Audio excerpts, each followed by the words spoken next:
नमस्कार साथियों। तो आज मैं कक्षा छठवीं की एनसीईआरटी की संस्कृत का प्रथम पाठ वयम वर्णमालाम पठामः, हम वर्णमाला पढ़ेंगे, यह हिंदी में अनुवाद समझाऊंगा। एनसीईआरटी की संस्कृत जो दीपकम के नाम से है वो अब हमारे विद्यालय में कक्षा छठवीं के लिए लागू की गई है। आज मैं एनसीईआरटी की संस्कृत की पुस्तक जो दीपकम के नाम से है उसका पहला पाठ, उसका हिंदी अनुवाद समझाऊंगा। आप हमारे वीडियो को लाइक ज़रूर करें तथा लर्न विथ देवेंद्र चैनल को सब्सक्राइब ज़रूर करें। तो शुरू करते हैं। प्रथमः पाठः वयं वर्णमालां पठामः। तो सबसे पहले है वर्णाः द्विविधाः भवन्ति, स्वराः व्यञ्जनानि च। मतलब वर्ण दो प्रकार के होते हैं, स्वर और व्यंजन। वर्ण का मतलब होता है अक्षर जो हम पढ़ते आए हैं आ से लेकर ज्ञा तक, वो दो प्रकार के होते हैं, एक स्वर और व्यंजन। पहला है स्वरः मतलब स्वर। स्वराणाम उच्चारणम स्वतंत्र रूपेण भवति। स्वरों का उच्चारण स्वतंत्र रूप से होता है, इसके लिए हम उच्चारण करने के लिए किसी की सहायता नहीं लेते। अब स्वरः द्विविधा सन्ति, स्वर दो प्रकार के हैं, समानाक्षराणि और संध्यक्षराणि च। मतलब एक जो समान अक्षरों के होते हैं और दूसरे हैं दो अक्षरों से मिलकर बनते हैं। तो स्वर दो प्रकार के होते हैं, पहले समान अक्षर वाले और दूसरे जो संध्य अक्षराणि मतलब जो जोड़कर बने हैं। सबसे पहले पढ़ेंगे समान अक्षराणि। तो समान अक्षराणि में समान अक्षरों वाले स्वर दो प्रकार के होते हैं, एक ह्रस्व स्वर और दीर्घ स्वर। जैसे अ और आ, इ, ई, उ, ऊ, र, ल। तो आप देख सकते हैं समान अक्षराणि में ए समान दोनों समान दिख रहे हैं, अ और आ समान दिख रहे हैं, ई बड़ी ई समान दिख रही, ऊ समान दिख रहे हैं। तो ये जो समान दिखते हैं उन्हें हम समान अक्षराणि वाले स्वर कहते हैं। ह्रस्व स्वर के अंतर्गत आएंगे अ, ई, उ, र। दीर्घ स्वर के अंतर्गत आएंगे आ, ई, उ, र। अब दूसरे नंबर पे आते हैं, स्वरों का दूसरा प्रकार है संध्य अक्षराणि, मतलब जो जोड़कर बनाए गए हैं। जैसे ए, आय, ओ, औ। नीचे हम बताएंगे किस प्रकार से जोड़कर बनाए गए हैं। द्वयो निश्चिता स्वरियो संधि द्वारा ए नवीना स्वर्णा वर्णा जायन्ते ते संधि अक्षरा स्वरा भवन्ति।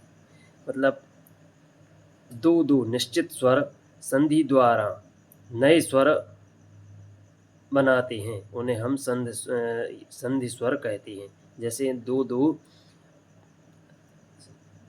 निश्चित, कोई एक स्वर ले लिया और दूसरा अगला स्वर ले लिया, उसके मिलाने से जो नवीन स्वर उत्पन्न होता है उसे हम संधि स्वर कहते हैं। जैसे देखिए अ, ई, इन दोनों के मिलान से ए बन गया, अ, उ, इन दोनों के मेल से ओ बन गया, अ, आए, अ, ए, इन दोनों के मिलान से अय बन गया, अ, ओ, इन दोनों के मिलान से औ बन गया।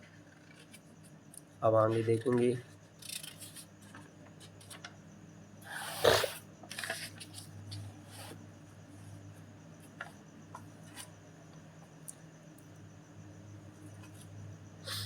अनुनासिक स्वराः मुखेन सह नासिकया अपि उच्चारिताः स्वराः अनुनासिका स्वराः सन्ति। मुख के साथ नाक से भी उच्चारित होने वाले स्वर अनुनासिक स्वर हैं। जैसे अ, आ, इ, उ, र, र, ए, आए, ओ, औ। तो इनको नाक की सहायता ली जाती है इनका उच्चारण करने के लिए। तो ये अनुनासिक स्वर होते हैं। अब है व्यंजनानि मतलब व्यंजन। तो व्यंजनानाम् उच्चारणे कस्यचित् स्वरस्य सहायता अवश्यं भवति। मतलब व्यंजन का उच्चारण करने के लिए थोड़ी सी हमें स्वर की सहायता आवश्यक होती है। बिना स्वर की सहायता के व्यंजन उच्चारण नहीं कर सकते। अतः वर्णमालायां व्यंजनानाम् उच्चारणार्थं सर्वत्र अस्वरस्य योजनं भवति। इसलिए वर्णमाला में व्यंजनों के उच्चारण में सभी जगह छोटा अ स्वरस्य अ स्वर का जोड़ होता है। अतः इसका अर्थ है कि हम चाहे का से लेकर ज्ञा तक कितने भी व्यंजन पढ़ लें, उनके बाद में हमें छोटे आ की सहायता मतलब आ की सहायता, ह्रस्व आ की सहायता लेनी ही पड़ेगी। बिना ह्रस्व आ की सहायता के कोई व्यंजन का उच्चारण हम नहीं कर सकते। आ हर व्यंजन में जुड़ा होता है। जैसे क धन आ बराबर का, आप का उच्चारण करके देखिए, पीछे आ आएगा। ग धन आ बराबर गा। इसी प्रकार ख धन आ, खा, घ धन आ बराबर घा। अत्र व्यंजनम केवलम, अगर हम इसमें से आ हटा देंगे तो देखिए हलंत लग जाएगी व्यंजन में। क ख ग घ इत्येवष्टि, ऐसे ही है। अत्र आस्वरः केवलम उच्चारणार्थम योजिता अस्ति, और आस्वर का केवल हम उच्चारण के लिए हम जोड़ते हैं इन अक्षरों में। अब व्यंजनानां चत्वारः भेदाः सन्ति, व्यंजनों के 4 भेद हैं। पहला वर्ग्यः स्पर्शः वर्णः, स्पर्शः वर्ण, इनका उच्चारण करने में कहीं ना कहीं हमारी जीभ मुख के किसी भी भाग से लगती है। जैसे का वर्ग, का से लेकर पा वर्ग के 25 अक्षर वर्ण हैं जो इसने हम स्पर्श वर्ण कहते हैं। का वर्ग का खा गा घा अंग। चा वर्ग चा छा जा झा य टा। टा वर्ग टा ठा डा ढा ण। ता वर्ग ता था दा धा न। पा वर्ग पा फा वा वा मा। तो ये हमें जी स्पर्श का से लेकर माँ तक के जो वर्ण हैं वो स्पर्श वर्ण हैं। वर्ग स्पर्श व्यंजन वर्ण स्वकीय उच्चारण स्थानानुसरण 25 वर्गेषु विभक्तः भवन्ति। अब जो व्यंजन वर्ण हैं वो अपने अपने उच्चारण के स्थान के अनुसार 25 वर्गों में विभाजित हैं। क्षमा कीजिएगा, 5 वर्गेषु विभक्तः भवन्ति, 5 वर्गों में विभाजित हैं। आगे हम पढ़ेंगे कौन कौन से भाग हैं 5 वर्गों में। जैसे का वर्ग का है तो इसका उच्चारण होता है कंठ, गले से, तो ये कंठ वर्ण कहलाते। चा वर्ग का उच्चारण होता है तालु से, तो ये तालव्य कहलाते हैं। टा वर्ग का उच्चारण स्थान है मूर्धा, तो ये मूर्धन वर्ण कहलाते हैं, टा से लेकर ना तक। ता वर्ग का उच्चारण है दंत, उच्चारण स्थान है दंत से, दांतों में जब जीव लगती है तो ता वर्ग के पूरे वर्ण आते हैं, तो इन्हें हम दंत कहते हैं। पा वर्ग के जो अक्षर हैं उन्हें हम ओष्ठ वर्ण कहते हैं। इनका उच्चारण दोनों ओंठ मिलने से होता है। तो ये रहे आपके स्पर्श वर्ण। जी 25 वर्ण हैं, इन्हें हम 5 भागों में विभाजित किया। अब देखेंगे अंतः, दूसरा आता है व्यंजन के भेद का। पहला हो गया स्पर्शा वर्ण, अब दूसरे आते हैं अंतःस्था वर्ण। अब पढ़ेंगे हम अंतःस्था वर्ण। अंतःस्था ये 4 वर्ण कहलाते हैं। या रा लावा, ये 4 अक्षर हैं, वर्ण हैं हिंदी वर्णमाला के या संस्कृत के, इन्हें हम अंतःस्था वर्ण कहते हैं। अंतःस्था वर्ण बहुत्र स्वर वर्णानां स्थाने जायन्ते, मतलब अंतःस्था वर्ण का उच्चारण स्थान है वो जहाँ से हम स्वर का उच्चारण करते हैं वहीं से इनका उच्चारण करते हैं, इसलिए इन्हें हम अर्धस्वरा इत्यपि उच्यन्ते, इसलिए हम इन्हें अर्धस्वर भी कहते हैं। जैसे आप देख सकते हैं छोटी ई धन आ, इनके मिलने से क्या बन गया या। देखेंगे आप या, अब इसके पीछे से आप देखें आ रहा है तो इन्हें अर्धस्वर बोलते हैं। र धन आ बराबर क्या बन गया रा, देख सकते हैं आप। र धन आ ला बन गया।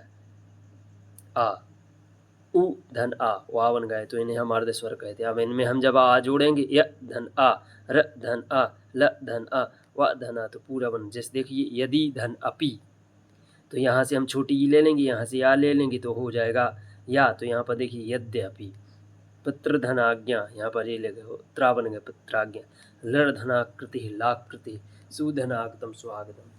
तो ये हो गए आपके अंतःस्थ वर्ण। अंतःस्थ वर्ण 4 प्रकार के हैं 11 अलावा।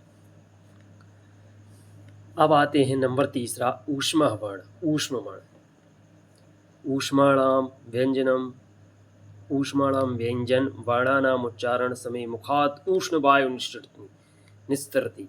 अर्थात ऊष्म व्यंजन वर्णों का उच्चारण के समय हमारे मुख से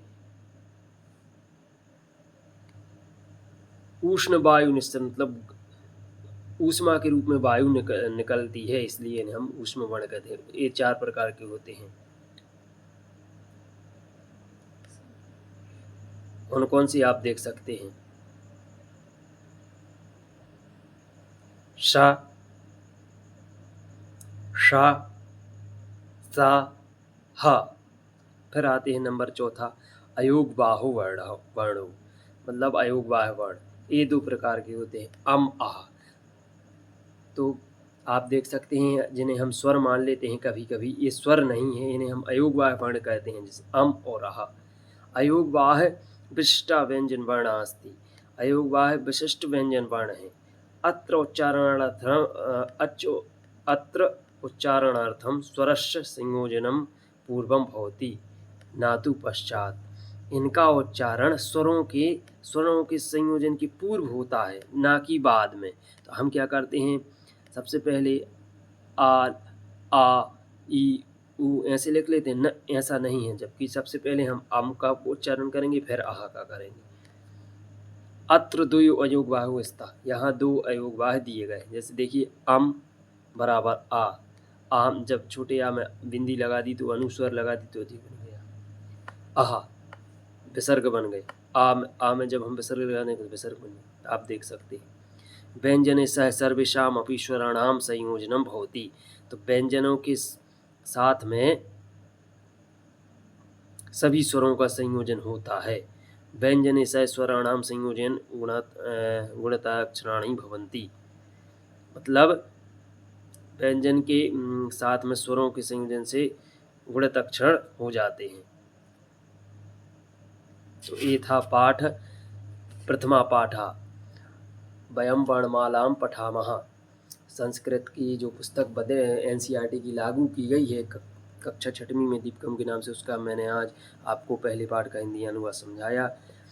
आप वीडियो को लाइक ज़रूर करें तथा शेयर करें और चैनल को सब्सक्राइब ज़रूर करें। और अगर आपको वीडियो पसंद आया तो वीडियो में कमेंट ज़रूर करें। धन्यवाद। जय हिंद, वंदे मातरम।